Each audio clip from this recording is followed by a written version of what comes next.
চাওক আমাৰ প্ৰথম কথা হৈছে যে 1971 চনৰ 25 মাৰ্চ তাৰিখৰ পিছত অসমত প্ৰৱেশ কৰা যিকোনো অবৈধ বিদেশী অসমত থাকিব নোৱাৰিব। আৰু 1971 চনৰ 25 মাৰ্চ তাৰিখৰ পূৰ্বৰ যিসকল লোক তেওঁ হিন্দু হওক মুছলমান হওক সকলো 71 চনৰ 25 মাৰ্চ তাৰিখৰ পূৰ্বৰ সকলোখিনি লোকে ভাৰতীয় নাগৰিক আৰু তেওঁলোকক আমি সমান মৰ্যাদা আৰু সমান অধিকাৰ দিব লাগিব। আজি যোৱা 2-3 দিন ধৰি আমি অসমৰ বিভিন্ন প্ৰান্তৰ পৰা আমি টেলিফোনত খবৰ পাই আছোঁ যে কিছু সংখ্যক লোকক আৰক্ষীয়ে আটক কৰি আছে বিদেশীৰ নামত। আমি আৰক্ষী কৰ্তৃপক্ষক অসম চৰকাৰক বা ভাৰত চৰকাৰক আমি আহ্বান কৰোঁ, যিসকল অবৈধ বিদেশী আপোনালোকে তেওঁলোকক ধৰক, আমাৰ কোনো আপত্তি নাথাকিব, আমি সহযোগ কৰিম। কিন্তু বিদেশীৰ নামত কোনোবা এজন স্বদেশী লোকক হাৰাশাস্তি কৰে যদি সেয়া কিন্তু মানি লোৱা নহ'ব। নিৰ্বাচন আহি আছে, অতদিন আপোনালোকে পাহৰি আছিলে, এতিয়া নিৰ্বাচন আহি আছে, এতিয়া আপোনালোকৰ নাটক আৰম্ভ হৈছে। গতিকে এই ধৰণৰ যদি সংখ্যালঘু মুছলিম মানুহক টাৰ্গেট কৰি বিদেশীৰ নামত পুনৰাই যদি ৰাজ্যখন উত্তপ্ত কৰিব বিচাৰে তেতিয়া কিন্তু আমি হাত সাৱটি বহি নাথাকোঁ। আমি গণতান্ত্ৰিকভাৱে আমি আন্দোলনৰ কাৰ্যসূচী ল'বৰ কাৰণে বাধ্য হ'ম।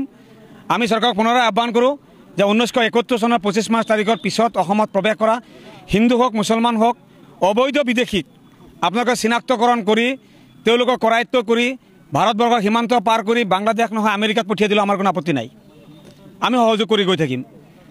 কিন্তু বিদেশী চিনাক্তকৰণৰ নামত, বিদেশী খেদাৰ নামত স্বদেশী মানুহক থানাত আটক কৰি ৰখা, এই কথাটো কোনোপধ্যে মানি লোৱা নহ'ব। আজি আমি খবৰ পোৱা মতে গুৱাহাটী মহানগৰৰ পৰা, লখিমপুৰৰ পৰা, বিভিন্ন ঠাইৰ পৰা বিভিন্নজন লোকক আটক কৰা হৈছে।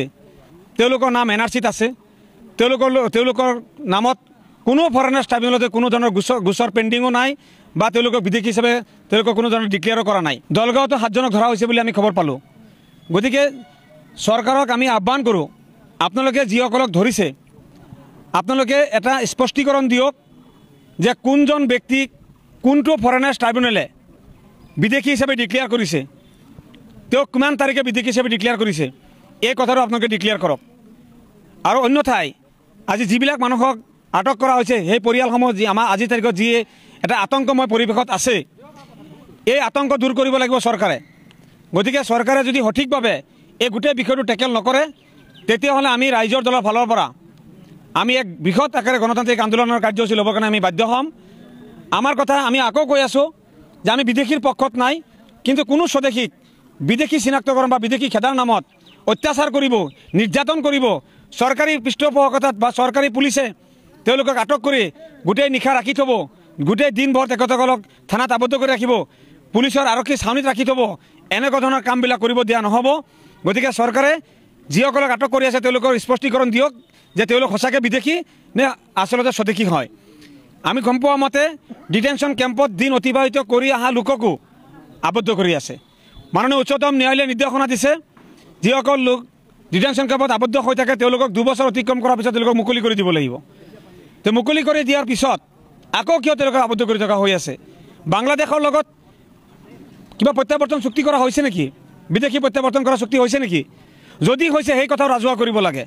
আৰু যিসকল ডিক্লেয়াৰ্ড ফৰেনাৰ আছে তেওঁলোকক বাংলাদেশ চৰকাৰক গতাই দিয়া হওক। কিন্তু এই মানুহবিলাকক ধৰি নি মানৱতা খৰ্ব কৰি ৰাতিৰ আন্ধাৰত ক'ৰবাত নি পেলাই দিব, ৰাতিৰ আন্ধাৰত বৰ্ডাৰৰ পাৰ কৰি থৈ আহিব, কোনোবাই গুলিয়াই মাৰিব, কোনোবাই লাঠিৰে কোবাব, তেনেকুৱা ধৰণৰ পৰিৱেশ এটা কৰিবৰ কাৰণে কোনো পধ্যে দিয়া নহ'ব। এই কথা স্পষ্ট। আৰু এই কথা আমি অসম চৰকাৰ আৰু ভাৰত চৰকাৰক আমি জনাই দিছোঁ।